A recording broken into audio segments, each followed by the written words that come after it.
A Tempestade que se aproxima, série de 7 partes sobre os eventos finais adventistas. Eu sou Ken Norton, diretor e apresentador da Voz da Profecia. Nestas apresentações, vou compartilhar percepções e pesquisas da minha jornada para entender a sequência dos eventos pouco antes do retorno de Jesus e como se preparar para o tempo de angústia que está por vir. Os eventos analisados baseiam-se nas escrituras e escritos de Ellen White, cofundadora da Igreja Adventista do Sétimo Dia. Essas apresentações serão um pouco diferentes, pois compartilharei muitos textos bíblicos e citações. Oro para que tudo o que ouvir o aproxime de Jesus e que tenha uma compreensão de como se preparar para a crise que se aproxima. Vamos orar. Deus do céu, nestas apresentações, reivindico a promessa. Não temas, porque sou contigo. Não te assombres, porque sou teu Deus. Eu te fortalecerei, te ajudarei e te sustentarei com a destra da minha justiça. Deus, reivindicamos essa promessa agora e para o futuro. Amém. Em 1921, um anúncio de jornal para turistas e investidores em Miami Beach dizia: sem risco de tempestades de verão. E era verdade. O último grande furacão fora em 1910, quando a população de Miami Beach era de milhares, não dezenas de milhares. Anúncios e táticas de marketing funcionaram. Em 1925, Miami tinha mais de 30 mil pessoas, com a região em plena expansão. Em 15 de setembro de 1926, o Serviço Nacional de Meteorologia, ainda iniciante em previsões, lançou um alerta. Algo grande estava se formando sobre as águas quentes do Caribe, ali perto. O sul da Flórida foi colocado em alerta total, mas o aviso caiu em ouvidos surdos.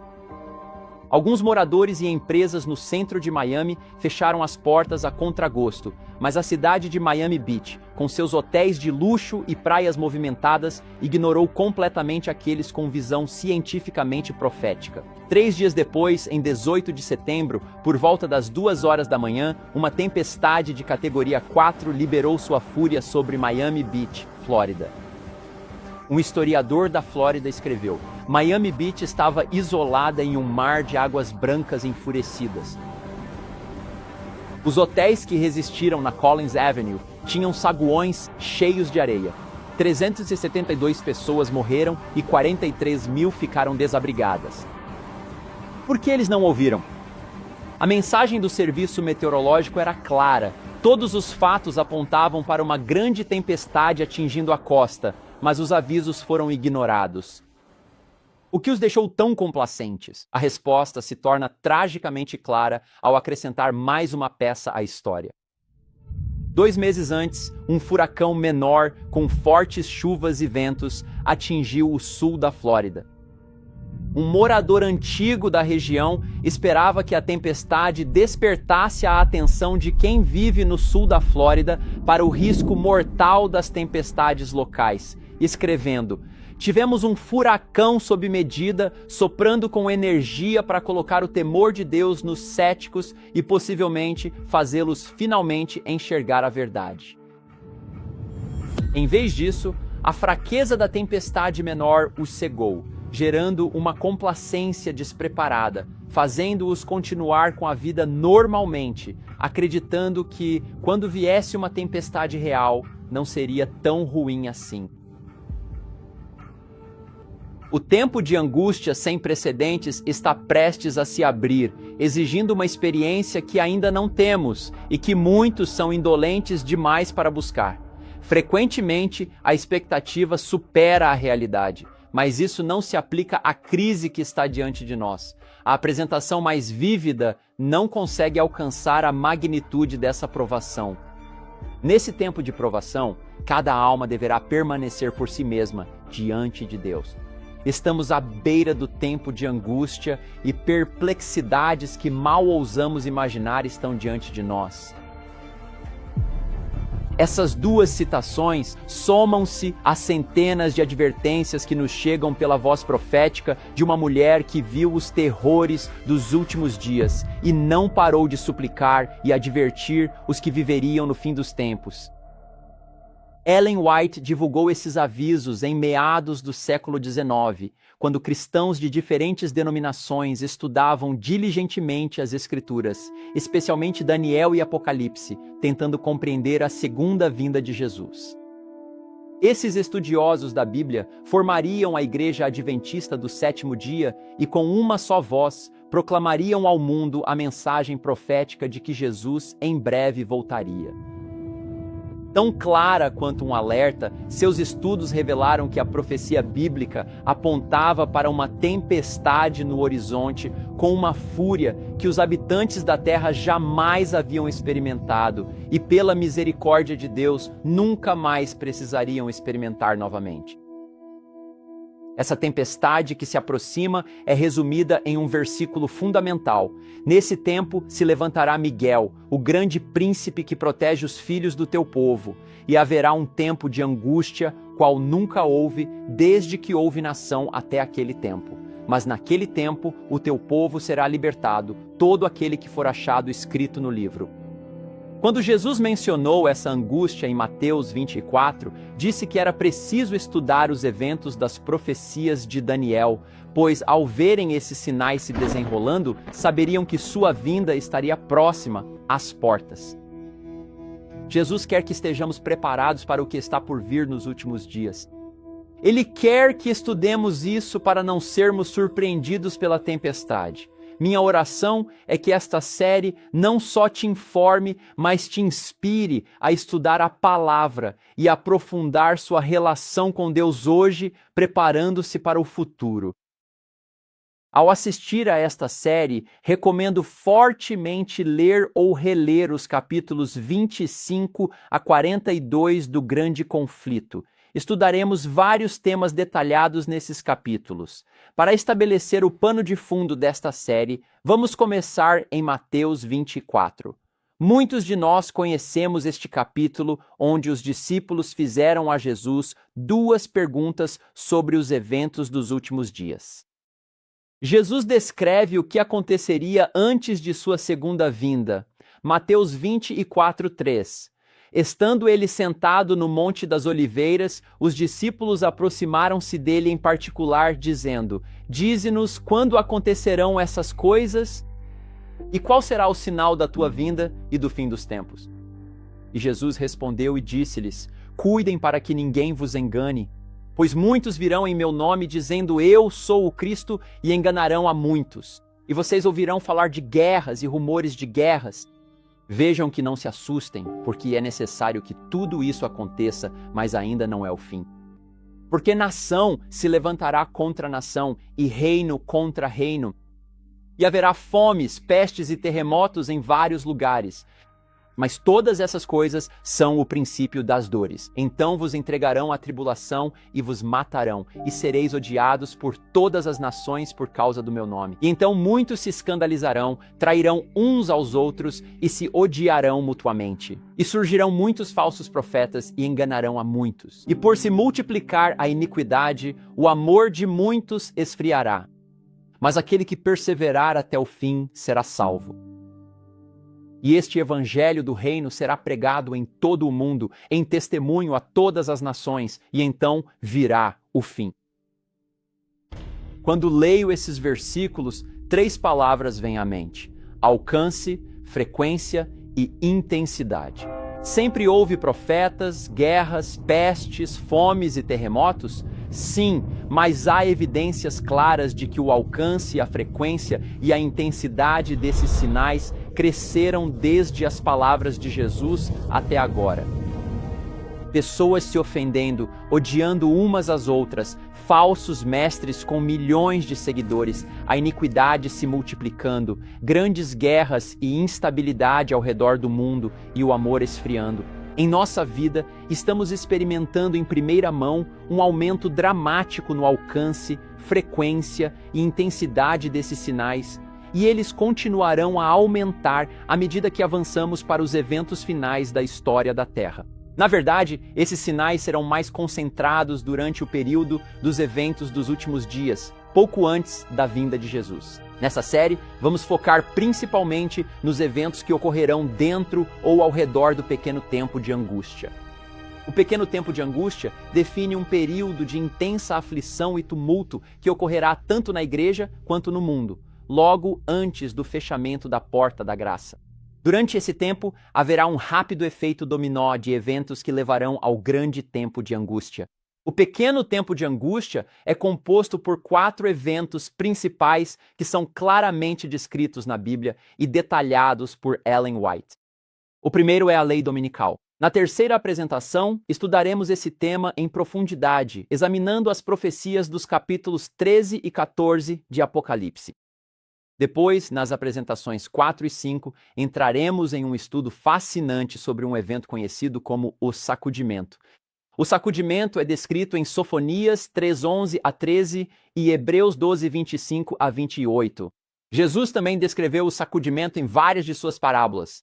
O sacudimento é seguido pela chuva serôdia, baseada em Joel 2:23 a 24 e 28 a 32. A chuva serôdia é rapidamente seguida pelo alto clamor descrito em Apocalipse 18, 1 a 4. Como mencionado anteriormente, passaremos a maior parte do nosso tempo durante esta série explorando em detalhes esses 4 eventos do pequeno tempo de angústia.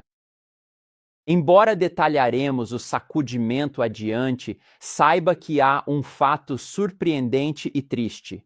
Nos últimos dias, muitos adventistas do 7º dia abandonarão a verdade, deixando a igreja para se juntar àqueles que perseguem o povo fiel de Deus. Ellen White descreve o que acontece nesse momento.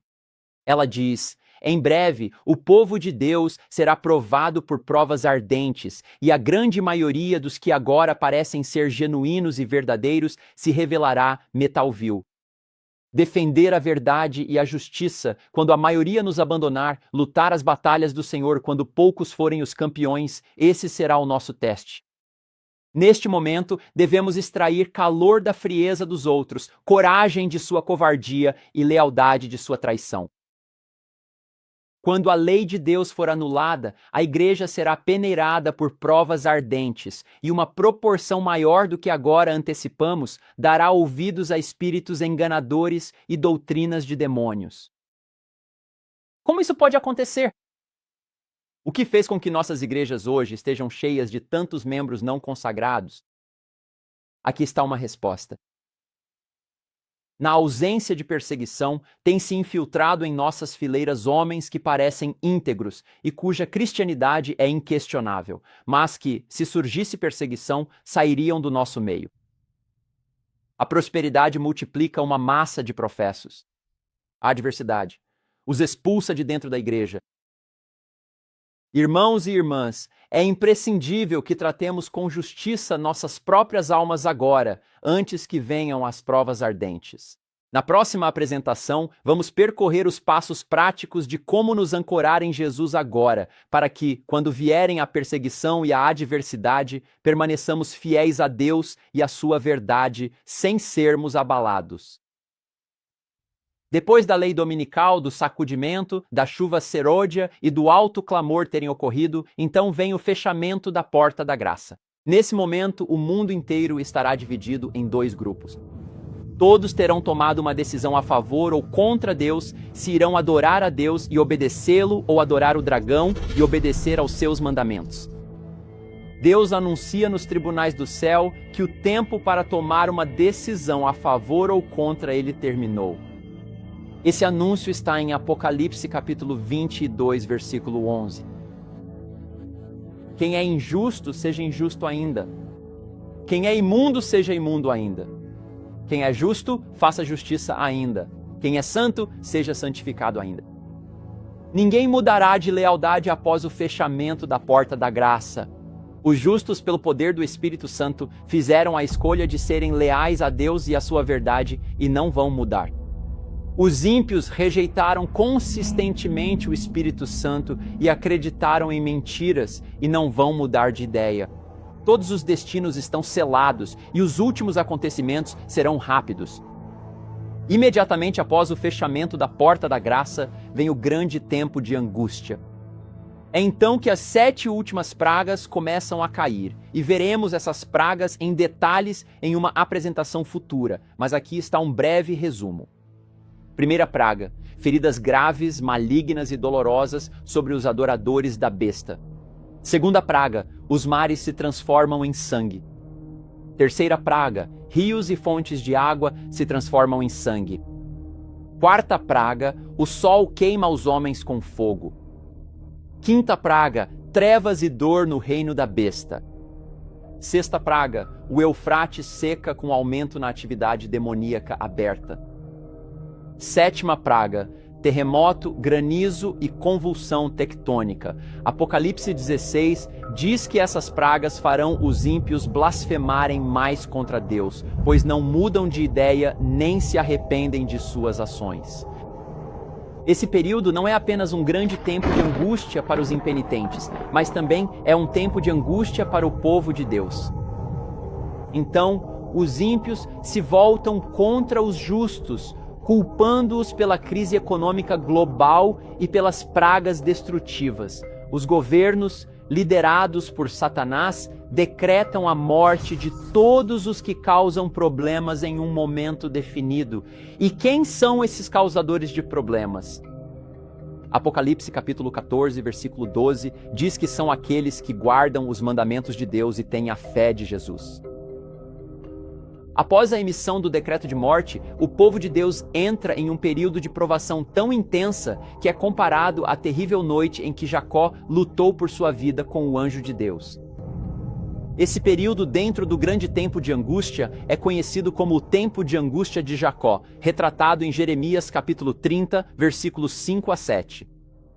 Vamos abordar esse tempo em detalhes mais adiante na série. Mas, para uma visão geral, aqui está como Ellen White descreve o que os justos passarão nesse tempo.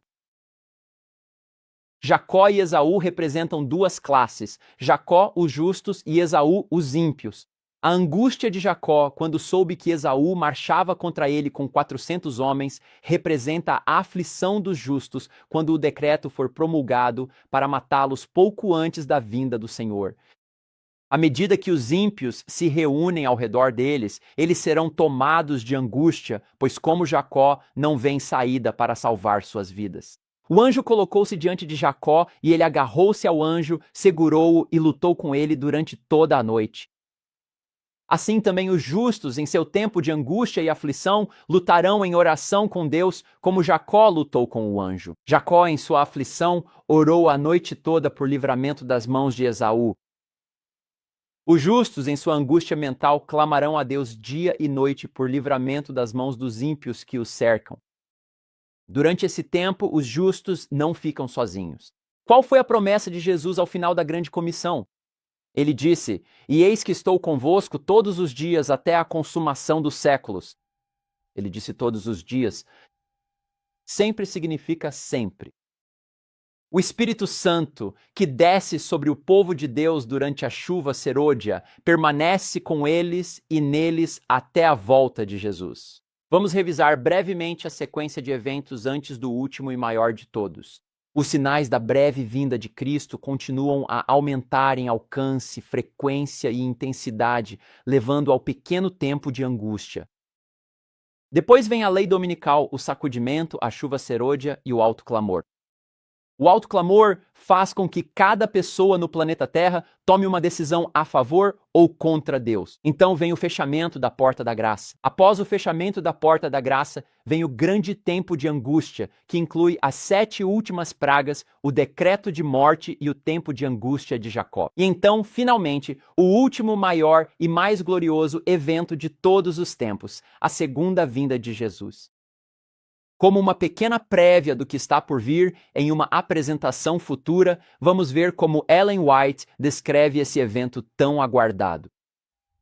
Logo aparece no Oriente uma pequena nuvem negra, mais ou menos do tamanho da mão de um homem.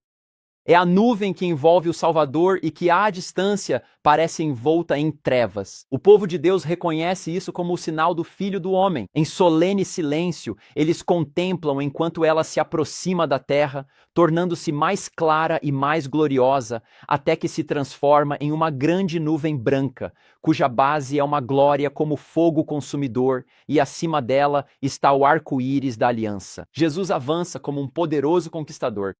Com hinos de melodia celestial, os santos anjos, uma vasta e inumerável multidão, o acompanham em seu caminho.